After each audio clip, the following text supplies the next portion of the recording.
Dear students, welcome to the online chemistry class of Chakalakal Higher Secondary School. Today we will discuss the second chapter in chemistry. What is the name of second chapter in chemistry? Yes, it is gas laws and mole concept. വാതക നിയമങ്ങളും മോൾ സങ്കല്പനവും. Okay, വിക്ടേഴ്സിൻ്റെ കഴിഞ്ഞ ക്ലാസ്സിൽ നമ്മൾ എന്തെല്ലാമാണ് പഠിച്ചിരിക്കുന്നത് ഒന്നോർത്ത് നോക്കൂ. Yes, നമ്മൾ characteristics of gases, volume, pressure and temperature of A gas and also the relation between volume and pressure and Boyle's law. What is Boyle's law? ഒന്ന് പറഞ്ഞു നോക്കൂ. At constant temperature, the volume of a fixed mass of a gas is inversely proportional to its pressure. സ്ഥിര ഊഷ്മാവിൽ ഒരു നിശ്ചിത mass വാതകത്തിൻ്റെ വ്യാപ്തം മർദ്ദത്തിന് വിപരീത അനുപാതത്തിലായിരിക്കും. ഇതാണ് boils law. Okay, today we will discuss about the relation between volume and temperature. Okay, we will start with an experiment. എന്തെല്ലാമാണ് എടുത്തിരിക്കുന്നത് നോക്കൂ. ഒരു കോണിക്കൽ ഫ്ലാസ്ക്, ഒരു റബ്ബർ കോർക്ക്, അതിലൂടെ ഒരു ഗ്ലാസ് ട്യൂബ് ഇറക്കിയിരിക്കുന്നു. ഈ ഗ്ലാസ് ട്യൂബിന് ഉൾവശത്തായിട്ട് ഒരു ഡ്രോപ്പ് ഇങ്ക് ഒഴിച്ചിരിക്കുന്നു. ഓക്കെ, ഇത് നമ്മൾ ഫ്ലാസ്കിനകത്തേക്ക് ഇറക്കി വെക്കുന്നു. അപ്പോൾ അതിനുശേഷം ഫ്ലാസ്ക് നമ്മൾ ചൂടാക്കുന്നു. ഒരു ലൈറ്റർ ഉപയോഗിച്ച് ചൂടാക്കുന്നു. ചൂടാക്കുമ്പോൾ ഇങ്കിന് എന്ത് മാറ്റം സംഭവിക്കുന്നു എന്ന് നിരീക്ഷിക്കുക. ഓക്കെ,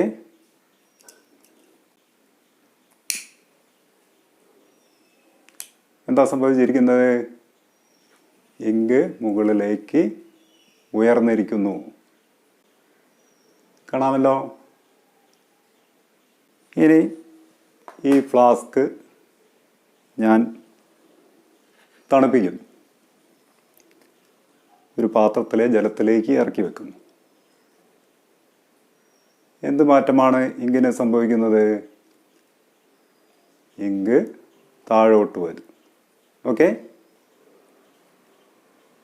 അപ്പോൾ പരീക്ഷണം കണ്ടല്ലോ. അപ്പം ഈ ഒരു പരീക്ഷണത്തിൽ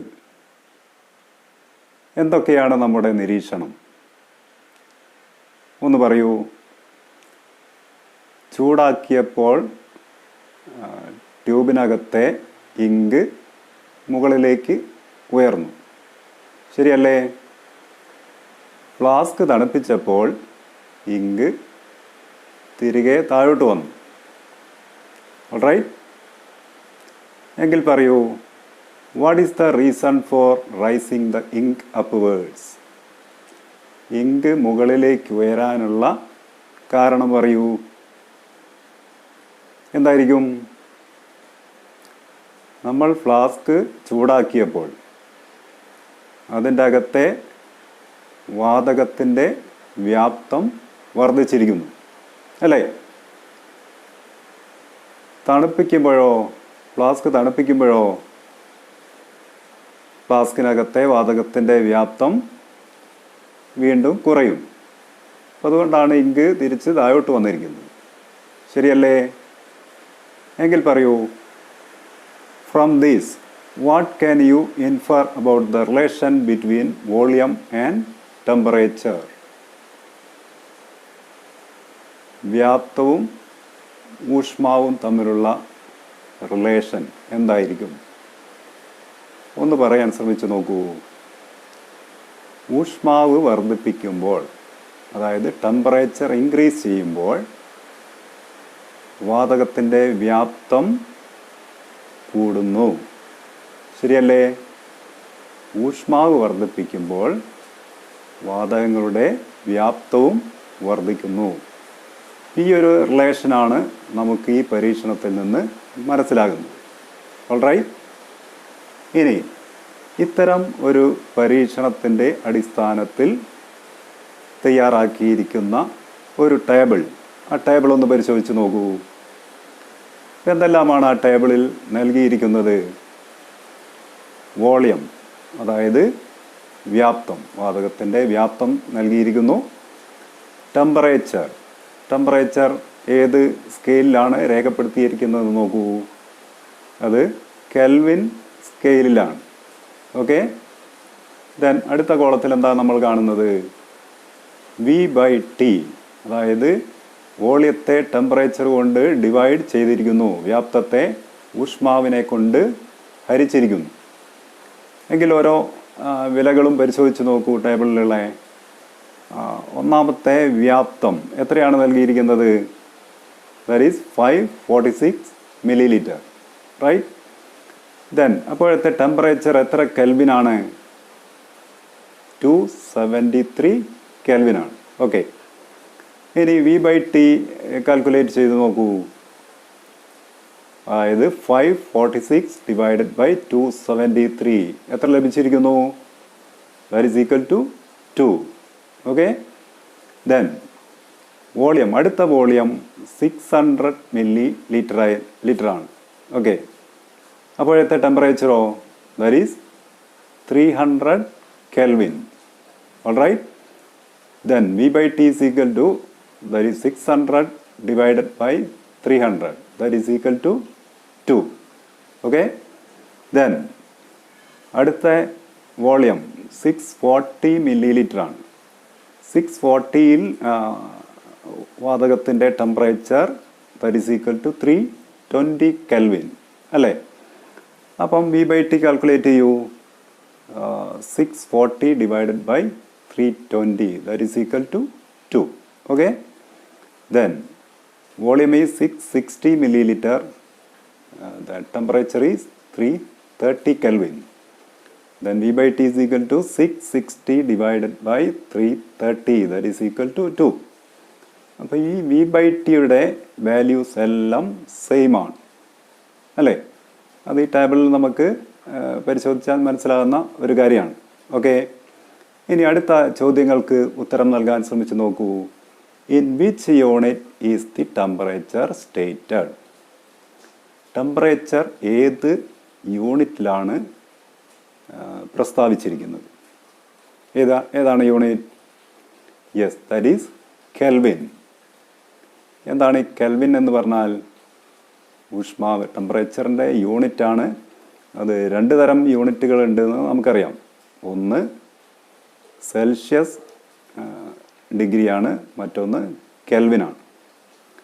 അതായത് സെൽഷ്യസിനോട് 273 നമ്മൾ ആഡ് ചെയ്താൽ, 273 കൂട്ടിക്കഴിഞ്ഞാൽ കെൽവിൻ സ്കെയിലിലെ അളവ് നമുക്ക് ലഭിക്കും.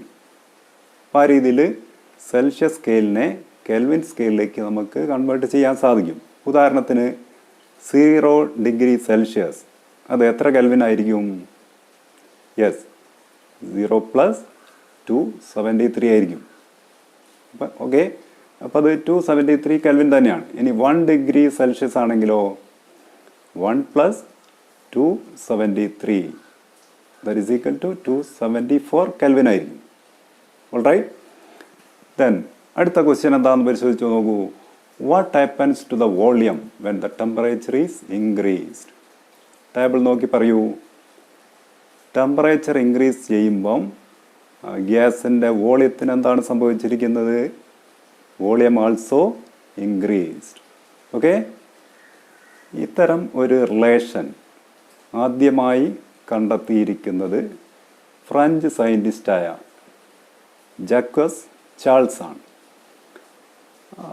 ഈ ഒരു റിലേഷൻ ഒരു നിയമമായിട്ടാണ് അദ്ദേഹം പ്രസ്താവിച്ചിരിക്കുന്നത്. ഈ ഒരു നിയമത്തെ വിളിക്കുന്ന പേരാണെന്ത്? Charles law. അപ്പം എന്താണ് ചാൾസ് ലോ? നമുക്ക് ആ നിയമം ഒന്ന് സ്റ്റേറ്റ് ചെയ്ത് നോക്കാം. ഓക്കെ. എങ്ങനെയാണ് ചാൾസ് ലോ സ്റ്റേറ്റ് ചെയ്യുന്നത് നോക്കൂ.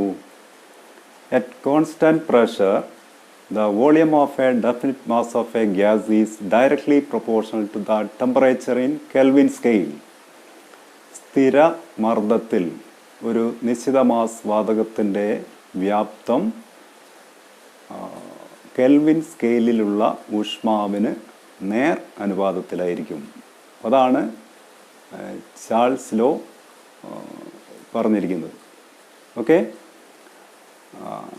അപ്പോൾ ഇതിൽ ഊഷ്മാവും വ്യാപ്തവും തമ്മിലുള്ള അനുപാതം എങ്ങനെയാണ്? ഡയറക്റ്റ് പ്രൊപ്പോർഷനാണ്. അതായത് ഊഷ്മാവ് കൂടുമ്പോൾ വോളിയവും കൂടുന്നു, അതായത് ടെമ്പറേച്ചർ കൂടുമ്പോൾ വോളിയവും കൂടുന്നു, അതായത് ഊഷ്മാവ് കൂടുമ്പോൾ വ്യാപ്തവും വർദ്ധിക്കുന്നു. ഇപ്പം വ്യക്തമായല്ലോ. Okay, then if V is the volume and T is the temperature, V വ്യാപ്തവും T ടെമ്പറേച്ചറും ആണെങ്കിൽ ഈ നിയമം നമുക്ക് എങ്ങനെ ഗണിത രൂപത്തിൽ എഴുതാൻ സാധിക്കും? Mathematically how can we write these law? എങ്ങനെയായിരിക്കും? It is V proportional to T. വ്യാപ്തം ഊഷ്മാവിന് നേർ അനുപാതത്തിലാണ്. മറ്റൊരു രീതിയിൽ പറഞ്ഞാൽ V/T will be a constant. അപ്പോൾ എന്തുകൊണ്ടാണ്? വ്യാപ്തത്തെ ഊഷ്മാവ് കൊണ്ട് ഡിവൈഡ് ചെയ്താൽ നമുക്ക് സ്ഥിര സംഖ്യകളാണ് ലഭിക്കുക. അപ്പോൾ ടേബിൾ പരിശോധിച്ചാൽ നമുക്കത് വ്യക്തമാവുന്നതാണ്. എല്ലാ V/T വാല്യൂസും ഈ ടേബിളിൽ നമുക്ക് നോക്കിയാൽ അത് 2 ആണ്. ഓക്കെ, അപ്പം ഇതാണ് ചാൾസ് നിയമം, അതായത് ചാൾസ് ലോ. ഓക്കെ, ഇനി ഈ ചാൾസ് ലോൻ്റെ ചില ആപ്ലിക്കേഷൻസ് നമുക്ക് പരിശോധിക്കാം. Alright, if an inflated balloon is kept in sunlight, അതായത് ഒരു ബലൂൺ ഊതി വീർപ്പിച്ചതിന് ശേഷം നമ്മളത് വെയിലത്ത് കൊണ്ടുവയ്ക്കുന്നു. What happens? It will burst. അപ്പോൾ എന്തായിരിക്കും? അതായത് ബലൂൺ പൊട്ടുന്നു. എന്തായിരിക്കും ബലൂൺ പൊട്ടാനുള്ള കാരണം? ചാൾസ് ലോനെ ബേസ് ചെയ്തുകൊണ്ട് ആൻസർ ചെയ്യാൻ ശ്രമിക്കൂ. അതായത് ബലൂൺ വെയിലത്ത് വെച്ചാൽ അതിൻ്റെ ഊഷ്മാവ് വർദ്ധിക്കും, ടെമ്പറേച്ചർ കൂടും. ടെമ്പറേച്ചർ കൂടിക്കഴിഞ്ഞാൽ എന്ത് സംഭവിക്കും? ബലൂണിനകത്തുള്ള വായുവിൻ്റെ വോളിയം ഇൻക്രീസ് ചെയ്യും, വ്യാപ്തം കൂടും. അപ്പം ബലൂൺ എന്താവും? ബലൂൺ പൊട്ടിപ്പോകും. അപ്പോൾ അതാണ് വെയിലത്ത് വെച്ച ബലൂൺ പൊട്ടിപ്പോകാനുള്ള കാരണം. അപ്പോൾ അത് ചാൾസ് ലോനെ ബേസ് ചെയ്തുകൊണ്ടാണ് നമുക്കതിന് വിശദീകരണം നൽകാൻ സാധിക്കുക. ഓക്കെ, ഇനി ഒരു ബോട്ടിലിൻ്റെ നെക്കിൽ നമ്മളൊരു ബലൂൺ ഫിക്സ് ചെയ്യുന്നു. ഇങ്ങനെ ഫിക്സ് ചെയ്തതിന് ശേഷം ഈ ബോട്ടിൽ നമ്മൾ ഒരു ചൂടുള്ള വെള്ളത്തിലേക്ക് ഇറക്കി വെക്കുന്നു. അപ്പോൾ എന്താണ് നമുക്ക് നിരീക്ഷിക്കാൻ സാധിക്കുക? യെസ്, ബലൂൺ വികസിക്കും. അപ്പോൾ അവിടെ ബലൂൺ വികസിക്കാനുള്ള കാരണം എന്തായിരിക്കും? ബോട്ടിലിനകത്തുള്ള വായുവിൻ്റെ ഊഷ്മാവ് കൂടുമ്പോൾ വായുവിൻ്റെ വ്യാപ്തം വർദ്ധിക്കുന്നു. അപ്പോൾ അതാണ് ബലൂൺ വികസിക്കാനുള്ള കാരണം. ഇതും ചാൾസ് ലോയെ ബേസ് ചെയ്തുകൊണ്ട് നമുക്ക് വിശദീകരിക്കാൻ സാധിക്കുന്നതാണ്. ഓക്കെ, അപ്പം ഇതുമായിട്ട് ബന്ധപ്പെട്ട മറ്റൊരു ആക്ടിവിറ്റി നിങ്ങൾക്ക് നൽകുകയാണ്. എന്താണ് ആക്ടിവിറ്റി എന്ന് നോക്കൂ. The volume of A fixed mass of A gas at 300 Kelvin is 10 liter.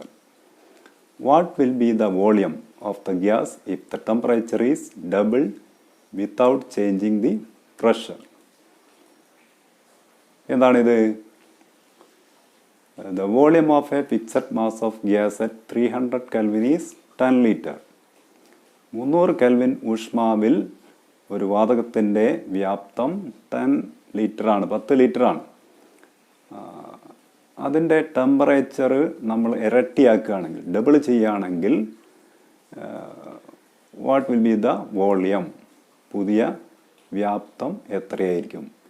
ഇതാണ് ഈ ഒരു വാതക നിയമവുമായിട്ട് ബന്ധപ്പെട്ട് നമുക്ക് കണ്ടുപിടിക്കാനുള്ള ഒരു ആക്ടിവിറ്റിയാണ്. ഇപ്പം ഇത് നമ്മളെ ഈ ഗണിത ക്രിയ ഉപയോഗിച്ച് ചെയ്തു നോക്കുക. ഓക്കെ, അപ്പോൾ അടുത്ത ക്ലാസ്സിലേക്ക് എല്ലാവരും ഈ ഒരു ആക്ടിവിറ്റി ചെയ്യുക. ഇതിൻ്റെ അടുത്ത നിയമം അത് അവോഗാഡ്രോസ് ലോ ആണ്. അത് നമ്മൾ അടുത്ത ക്ലാസ്സിൽ ചർച്ച ചെയ്യുന്നതായിരിക്കും. Okay, thank you.